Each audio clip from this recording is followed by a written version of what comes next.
일반적으로 폐경을 맞은 후에는요 1년에 저절로 0.8kg 정도가 그냥 찐다고 합니다.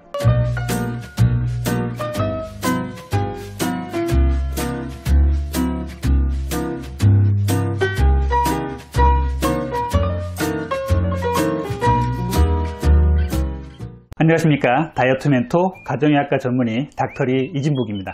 오늘은요 나이살 빼는 방법 7가지 방법에 대해서 말씀을 드리는 시간을 갖도록 하겠습니다. 나이가 들어갈수록 생기는 살을 나이살이라고 하죠. 이런 나이살은 전문적인 의학용어는 아닙니다만 나이가 들수록 뱃살이 늘어나고 피부도 처지는 것을 우리가 나이살이라고 일반적으로 얘기를 합니다. 팔이나 다리살은 오히려 줄어드는 것 같은데 오히려 유독 배만 물렁 나와서 거미 같은 체형이 된다, 이렇게 얘기를 많이들 하십니다. 그 이유는 무엇일까요? 근본적인 이유는요 뇌하수체에서 분비하는 호르몬인 성장 호르몬 감소에 있습니다. 성장 호르몬은 아이들이 성장할 때나 나오는 거 아니에요? 라고 얘기할 수도 있겠는데요, 그거는 아니고요. 다 큰 어른이라고 할지라도 성장 호르몬은 계속 우리 몸에서 분비가 돼요. 이 성장 호르몬의 분비는요 주로 잠이 든 다음에 나오는 게 특징입니다. 그래서 잠을 잘 자야겠죠. 나이가 들수록 이 성장 호르몬의 분비가 줄어드는데요 20대 이후부터는요 10년마다 14.4%씩 감소한다고 하고요 60대 이후는요 20대의 절반 정도로 줄어든다고 돼 있어요. 여기서 바로 이제 나이살의 문제가 생기는 것이죠. 성장 호르몬은 청소년기에는요 뼈와 근육의 성장을 돕지만 성장이 끝난 우리 성인의 몸에서는요 근육량을 유지하고 지방이 사지 말단으로 골고루 균형 잡히게 뻗어나가는 역할을 합니다. 그런데 이 30대를 전후로 해서 이 성장 호르몬 분비가 감소를 하기 때문에요 지방이 사지 말단으로 골고루 퍼지질 못하고 배부터 지방이 쌓여서 볼록하게 되는 것이에요. 특히 내장 지방이 집중적으로 쌓입니다. 이 내장 지방은요 고혈압, 당뇨, 고지혈증, 협심증 등의 여러 가지 성인병을 유발시키는 원인이 되는 것이죠. 또한 이 성장 호르몬의 감소는요 근육량도 줄게 해서 활력도 떨어지고 쉽게 피로도 느끼게 되는 게 이 나이살의 문제입니다. 또 하나 나이살을 일으키는 문제는요 나이가 들수록 여성 호르몬, 남성 호르몬 같은 성 호르몬의 감소와도 연관이 있습니다.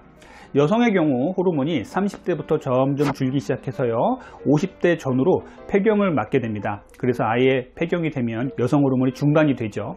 폐경을 맞은 여성들은요 여러 가지 변화를 겪는데 그 중에 체중의 변화도 심각한 게 특징이에요. 일반적으로 폐경을 맞은 후에는요 1년에 저절로 0.8kg 정도가 그냥 찐다고 합니다. 그렇기 때문에 이 폐경기 여성분들은요 나이살 관리가 상당히 중요한 것이에요. 폐경기에는 또한 이 체지방의 분포도 변화가 일어나요. 젊은 시절의 여성들은요 임신과 출산을 위해서 주로 엉덩이, 허벅지, 팔뚝 이런 데에 많이 살이 찌게 되죠. 그런데 이 폐경 후의 여성들은요 지방세포의 분포가 이 엉덩이, 허벅지, 팔뚝 이런 쪽이 아니라 복부로 이동하기 때문에 여성 호르몬이 줄어들면 허벅지는 가늘어지고 뱃살은 늘어나는 이런 체형이 되는 것이에요. 특히 이 뱃살도요 내장 비만, 이 뱃속 안쪽에 내장 비만이 급작스럽게 늘어나면서 폐경 후 여성들은요 몸무게가 같더라도 폐경 이전에 자기 몸하고 비교를 해보면요 내장 지방 비율이 상당히 높은 것이 특징입니다. 나이살의 또 다른 특징은요 피부 탄력의 감소입니다.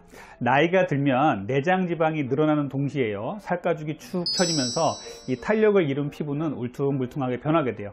여성이 남성보다 피하 지방이 많기 때문에 더 영향을 심하게 받는 것이에요. 나이살이 찌는 여성들의 팔뚝살이 늘어지는 것도 바로 이런 원인이죠. 나이살의 가장 큰 문제는 내장 지방입니다. 질병을 유발하지 않는 주름살과는 달리요 뱃살은 만병의 근원이죠. 특히 말랑말랑한 이 피하의 체지방이 아니라 이 복부 안쪽에 들어있는 내장 지방이 문제인 것이에요. 내장 지방은 고혈압, 당뇨병, 고지혈증 등의 만성질환은 물론 치매의 위험까지 높이는 것으로 알려져 있습니다. 나이살을 잘 관리해야 하는 것은요 주름이나 처진 살 등의 외모상의 문제보다는요 내장 지방을 잘 해결해야 하는 것이 우선이라고 할 수가 있겠어요.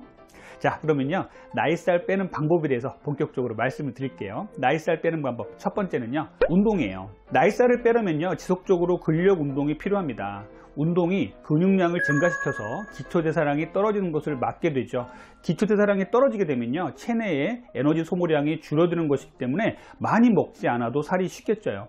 무작정 막 무거운 역기를 들고 이런 어려운 운동을 하기보다는요, 천천히 근력 운동의 강도를 높여가는 것이 중요합니다.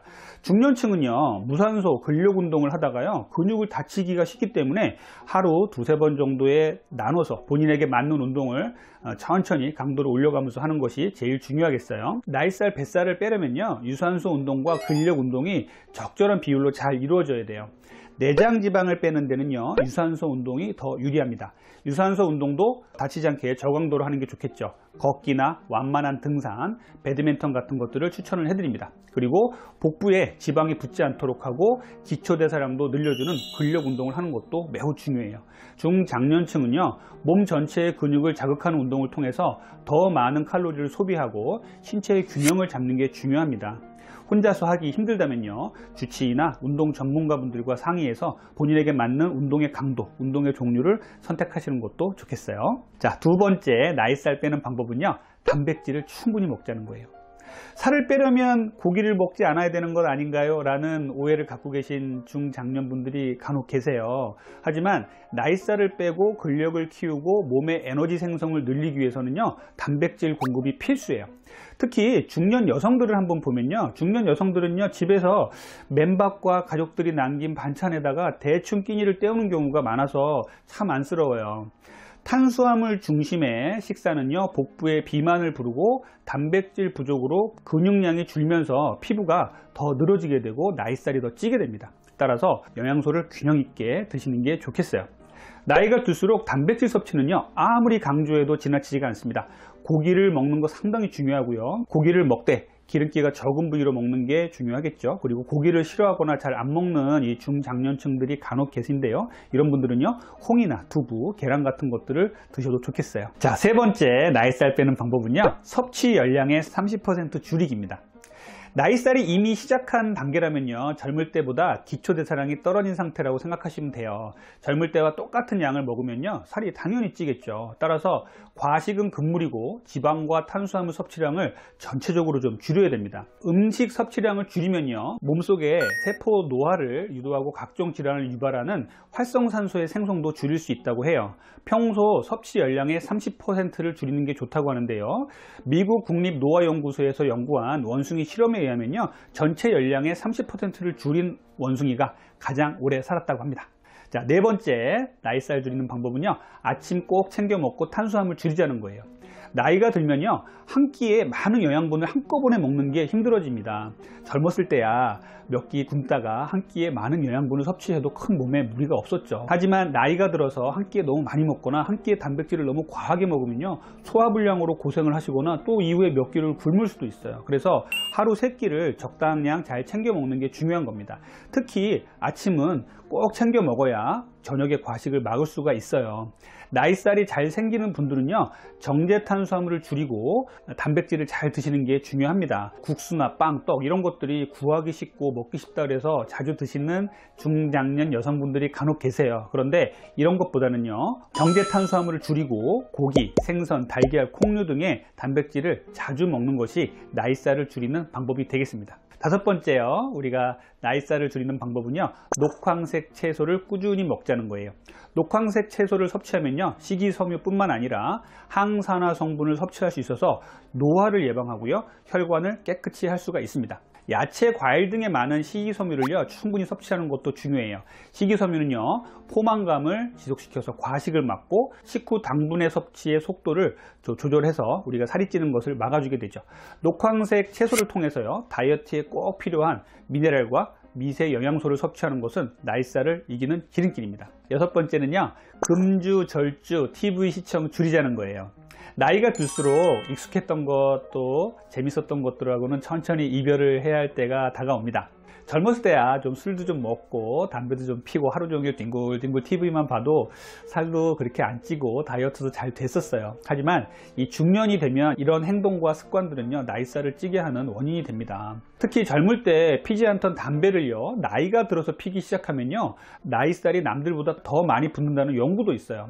미국 하버드 대학 공중보건대 연구에 따르면요, 원래 담배를 피우지 않다가 담배를 피운 사람들은요, 4개월 단위로 봤을 때 평균적으로 나이살이요 2.35kg 더 쪘다고 합니다.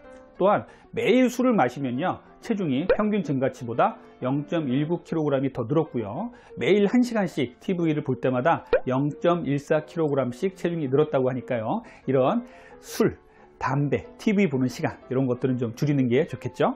자, 마지막 7번째는요. 어떻게 보면 이 부분이 제일 중요할 수도 있어요. 지병을 잘 관리하고요, 다치지 말자는 거예요. 중장년층, 이 나이살이 찔 때가 되시면요, 지병을 한두 가지씩 가지고 계실 수도 있어요. 그런데 이 지병을 잘 관리하는 것이 결국은 다이어트를 잘하는 길이고 나이살을 잘 관리하는 길이에요. 특히요, 근골격계 질환이요, 뭐 무릎이 아프다든지 허리가 아프다든지 이런 부분을 잘 관리를 하셔야 나이살을 잘 예방할 수가 있어요. 경험해 보신 분도 계시겠지만 무릎이나 허리가 아파서 운동 못 하시게 되면요, 바로 살이 찌게 되죠. 그러면 정말 걷잡을 수 없게 나이살이 막 찌게 됩니다. 그리고요, 또 하나, 무리하게 운동하다가 다치지 마십시오. 그래서 제가 앞에도 말씀드렸지만 근력 운동이나 유산소 운동할 때 천천히 강도를 올려가시는 게 중요해요. 중장년층에는요, 한번 다치면요 몇 주 들어 누울 수도 있어요. 그렇게 되면 그동안 운동했던 것, 다이어트 했던 것이 다 도로함이 타불이 될 수가 있는 거죠. 그래서 자기의 지병을 잘 관리를 하고 운동하다가 다치지 않는 것 상당히 중요합니다. 그래서 7번째 나이살을 빼는 방법은요, 다치지 말자, 그리고 지병을 잘 관리하자는 것입니다. 자, 오늘은 여러분들과 함께 나이살 빼는 방법 7가지에 대해서 닥터리가 알려드렸습니다. 오늘 제가 말씀드린 내용이 도움이 되셨다면 구독과 좋아요 꼭 부탁드릴게요. 다음번에는 더 좋은 내용으로 찾아뵙겠습니다. 감사합니다.